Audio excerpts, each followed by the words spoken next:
Hello, and welcome back to Ep.2. This is New Paradigm Healing, and this series is about ayahuasca assisted therapy. My name is Jessica Gooden. And my name is Nina Itzel. And our intention is to educate, inform, and support the conscious and responsible use of ayahuasca in a Western context. In this episode, you'll learn why people choose to undertake this journey and hear some super cool, miraculous personal transformation stories through our conscious work with the Mother Ayahuasca. So Nina, in your experience, why do you feel like people choose to undertake this journey with the Mother Ayahuasca? This is a really good question. I love this question. And obviously I'm sharing my perspective, so there might be, many other reasons why people choose to do that. But based on my experience and the people who I was working with, a big majority of the people come for physical healing, like they are struggling with some kind of chronic problem, physical disease or condition that limits their life, in many ways, and they were unable to find long-term solutions within the Western medicine, within the Western medical paradigm, and they are looking for other ways to have themselves to heal. So that would be one big category. And then another big bunch of people comes for self-discovery, and these are, like, my experience, the people who I attract is most like end of 20s, who are just like really not struggling physically with anything, but they would like to discover who am I, why I'm here for, what is my life purpose, what I'm here to do. So there is some kind of discomfort that they are feeling that is bringing them into this search and inquiry and this desire, for this kind of soul quest or vision quest. And then there are people who come especially for spiritual reasons, to reconnect with their essence and to more embody their true nature and to merge into that state of connectedness. And I had the chance to work with older people who were doing this type of work, in preparation of leaving, their body. And so these can be like deeper spiritual reasons, but obviously every reason is spiritual, even if it's like a physical manifestation. But just for the sake of creating some categories, this is my experience. What is your experience with this sister? Mine is pretty similar. I've heard a lot of the physical healing and the self-discovery. I haven't heard so much about people preparing for the end of their life and, the final transformation into the spirit realm. A lot of what I've experienced, what I've seen is people seeking an experience. They're not necessarily looking at it from a perspective of spirituality or anything like that. They're just, I want to go and see the visions. I want to hear these crazy sounds. I want to get inspired. My artistic and creative impulses need a little bit like this spark of divine inspiration. So that's the one thing that I would add in addition to what you mentioned. Thank you. Yes, and you have a pretty incredible story. So would you like to share about that? What were your kind of motivations and intentions, with the whole journey? My healing journey, as we talked about last episode, we spoke about how my father died, and I was living with chronic depression and suicidal tendencies for about 14 years. And I went, as most people do, down the traditional Western medicine treatment to help me manage my depression and hopefully get rid of it, because I knew that feeling suicidal was not healthy. there's something larger at play here. So I went to therapy and counseling on and off for about 10 years, and it wasn't helping in the way that I thought it might. And so I ended up getting put on some medications. I had been on birth control for about 11 years, and ultimately I got put on antidepressants. And I was on antidepressants for 4.5 years. And at first they really were helpful, just to get me out of this, what I would call a funk. I was just kind of stagnant and I couldn't get motivated.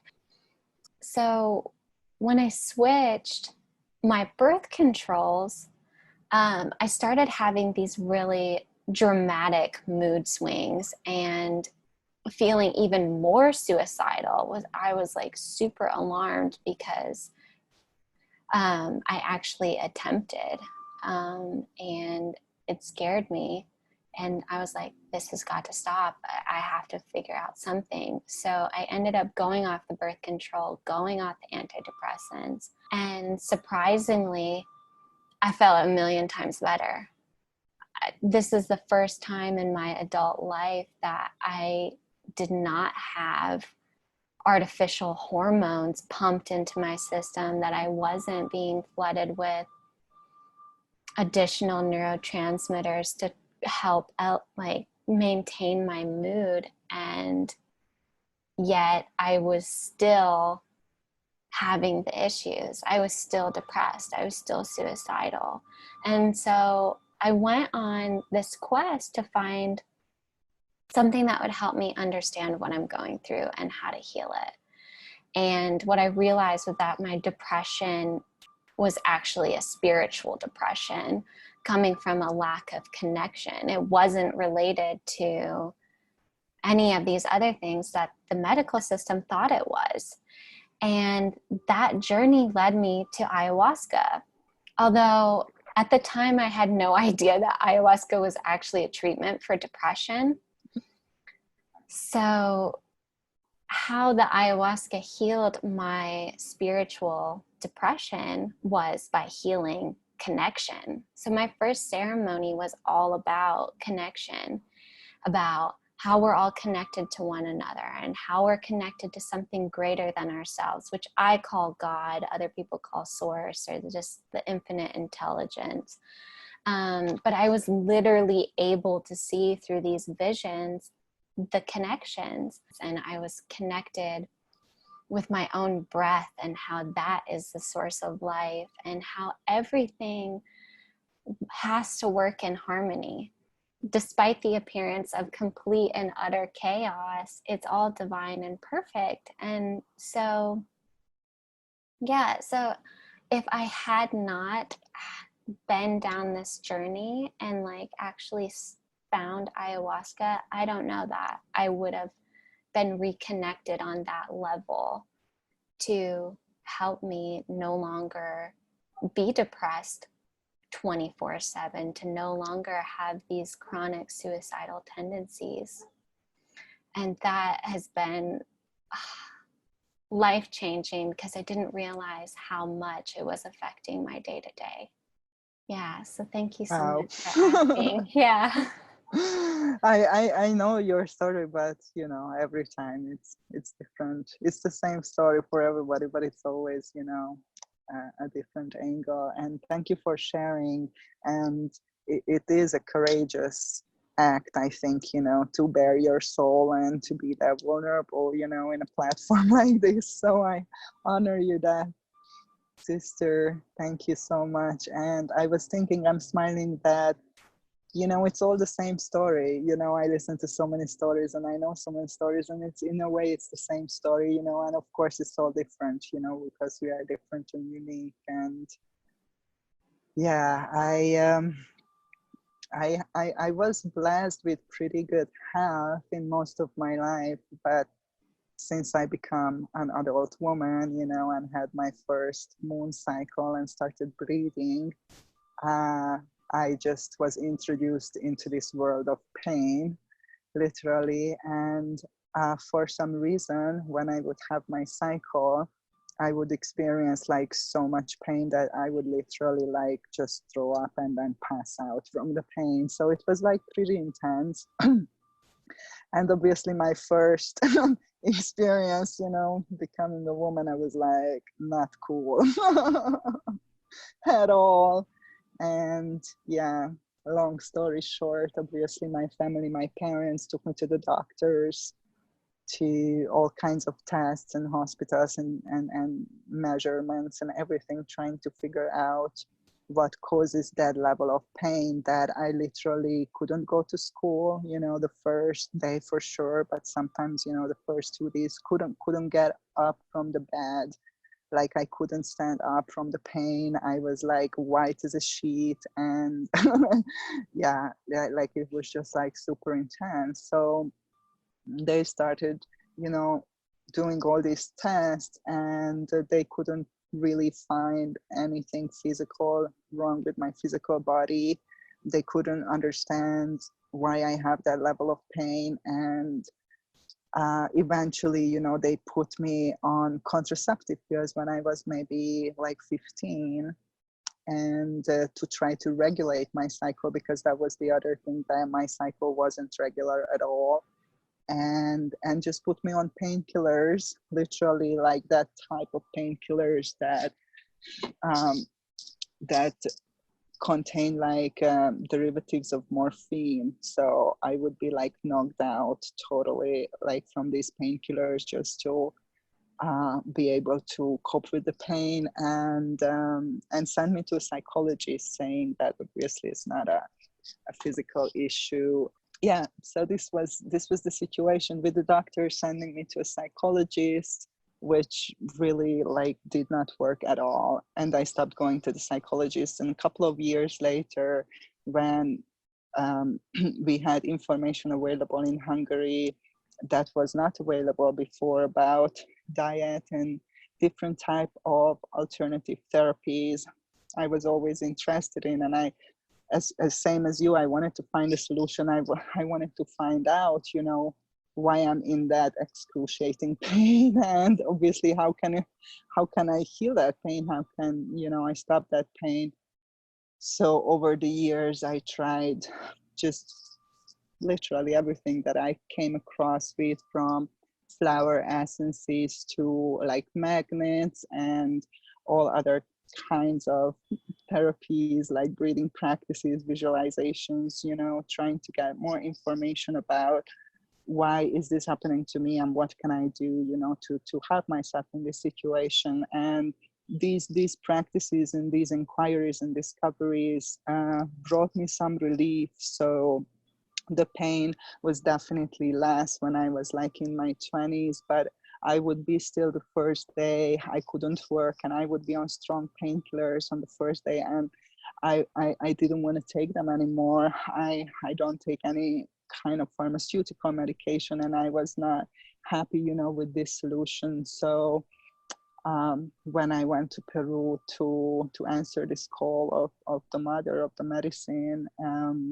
during that journey, during my first couple of experience, actually during one of the ceremonies, I had my moon cycle, and I was guided into my womb space. And what I discovered, that for some reason I carried this generational pain of the feminine, of the women, and all this suffering that women went through. For some reason, the memory of this pain was somehow, you know, encoded into my body. And every month when I would have my cycle, it was almost this pain, this emotional, mental pain activated and manifested in my body as a physical pain.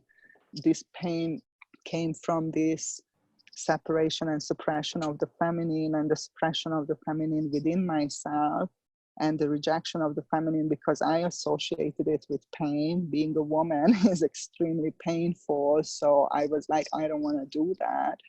And this separation within me from the feminine essence, and this disconnection that you were talking about from an important aspect of me, created this situation. And I was able to, like, the mother showed me these things.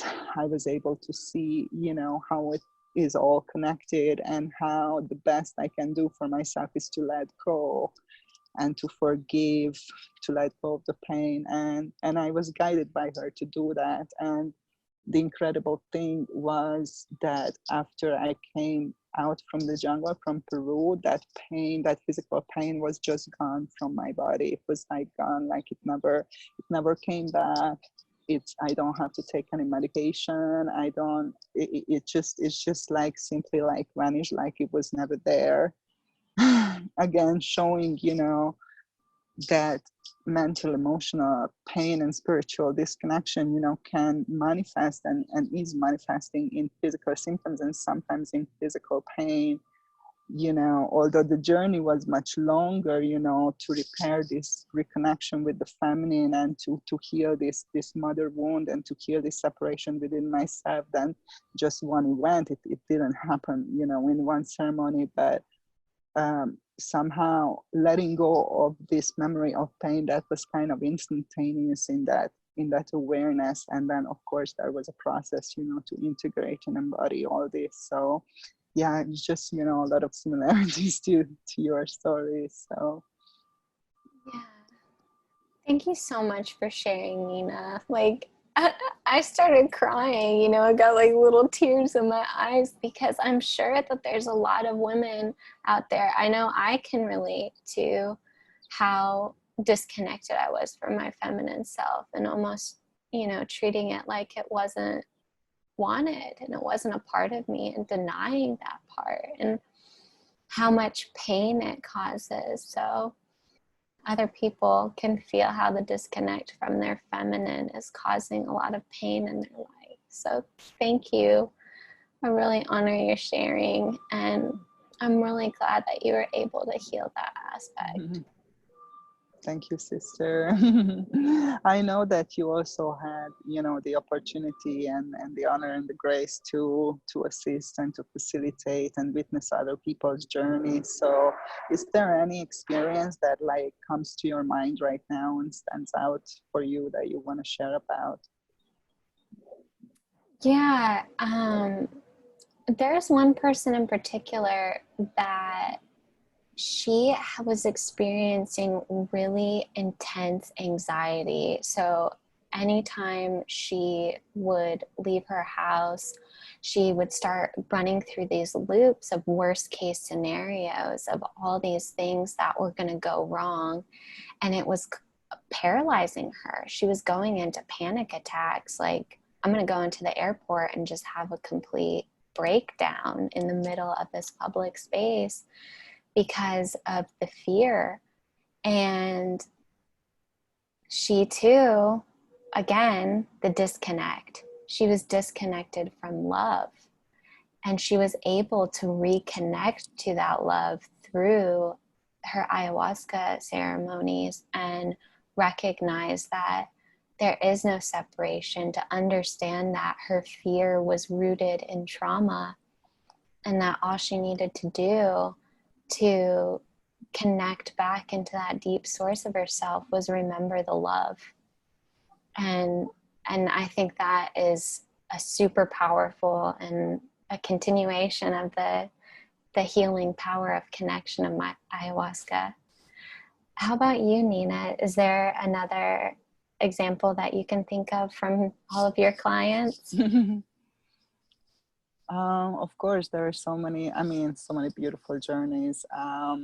One particular that comes to my mind is this beautiful girl, young woman, girl, who came to me because she was in excruciating pain, like physical pain, like her whole body, constant chronic pain, and the anxiety, to that level that she couldn't swallow solid food anymore. She couldn't leave her house, like OCD, panic attacks, depression, obviously trying to manage her symptoms for many years with medication, similar that what we talked about, antidepressants and tranquilizers, the addiction to these pills also was part of it. And she was in a situation when she decided she was called, you know, to do this journey with medicine, that her life was so limited and so painful that, you know, she was like, whatever, I will try, you know, to change this and make this better. And her journey was so incredible because she was particularly so open and willing, you know, to go into the depth of herself. And I think that people who endure great suffering, you know, obviously their willingness and their motivation, somehow it can be stronger, you know, to in order to find a solution. And she did that. And what was incredible to see that as the medicine, you know, helped her to expand her awareness, and she started to see and understand that she's creating this in her body, this pain and this suffering, and she's creating it in her mind, and that she has power and she has a choice, you know, to tell a different story, you know, and to have a different perspective.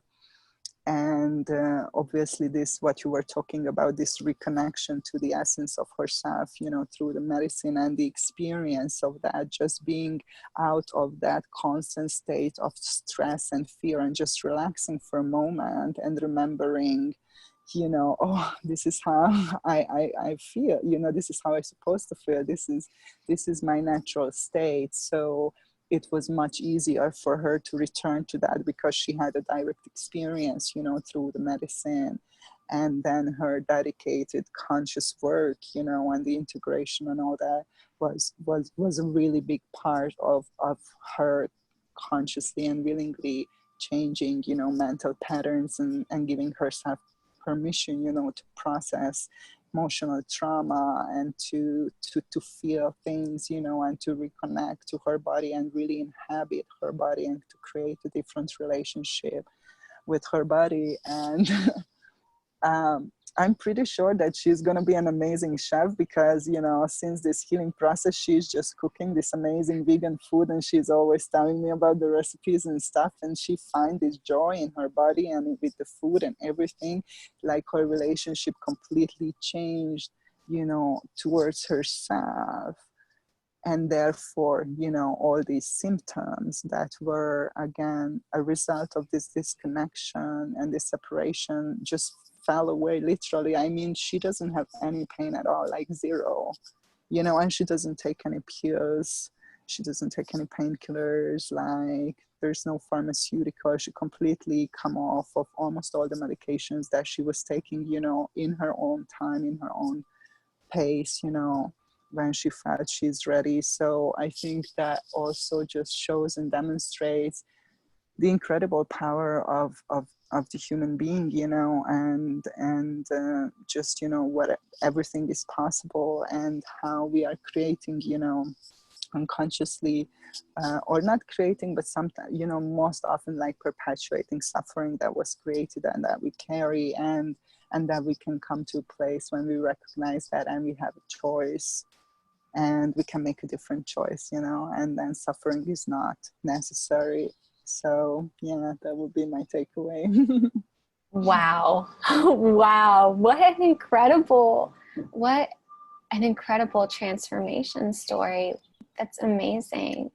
What I keep hearing you say as we've gone through this conversation today is that the healing journey itself, the ayahuasca ceremony, is just an event. It's an important event in the healing process, but it's just as important as the preparation period, the time before the ceremony, to really create this foundation to ease you into this experience. And then it's the conscious work and dedication of the integration process that follows the ceremony that is really the magic. That's where the transformation happens. That's where you really embody that in your life. And that's when you get to do that. That's where you get to make those choices.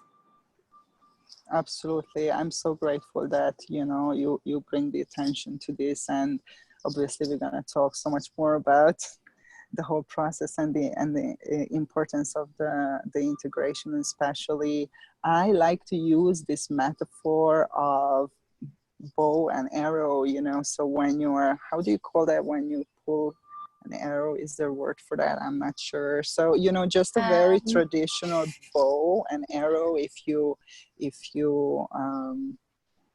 imagine and pulling an arrow, you know, getting it, the target. So the pulling the arrow would be the preparation, you know, preparing for launching. And then, you know, the letting go of the arrow, that moment is the ceremony, and the whole flight of the arrow is the integration. And hitting the target would be some kind of completion of a cycle, you know, symbolically, because obviously not everything is just changing and moving on. But if you want to say that there is some kind of completion at one point, that would be a completion of that process, right? So, you know, in this context, the flight of the arrow is the longest. That takes the longest time, and that is the journey. And that's when the embodiment happens. You know, you can, some people get the realizations and the awareness and the insights within the ceremony, but that's not even necessary, and oftentimes it doesn't happen that way. It's more like, for me, like an opening a door, you know, and then you enter into this new room and you discover, and then you apply, and it's really, you know, how you're going to benefit from that in your life on this earth, in your physical body, you know, how you're going to embody that, how that's going to change your life for the better and other people's life for the better. So that's what the integration is about, and that's where, you know, the real changes happen and anchor into the physical reality. So thank you for pointing this out. Of course, you know, I know this is our shared passion in ayahuasca assisted therapy, and that's really what we focus on, is this integration portion, because it is so crucial to living the life the way that you want to having this deep transformation. And that's where the real healing magic becomes you, becomes your life. Absolutely. So we're at the end of our time for today. So help us grow our tribe by sharing our episodes on your platforms. Stay tuned for our next episode, where we interview Michael Thornhill, an incredible ayahuasca healer and co-founder at Casa Galactica in Peru, coming out in 2 weeks.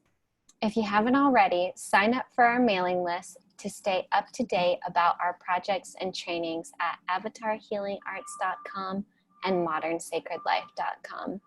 And remember, you are the healer and love is the medicine. Much love to you all. Love to you all.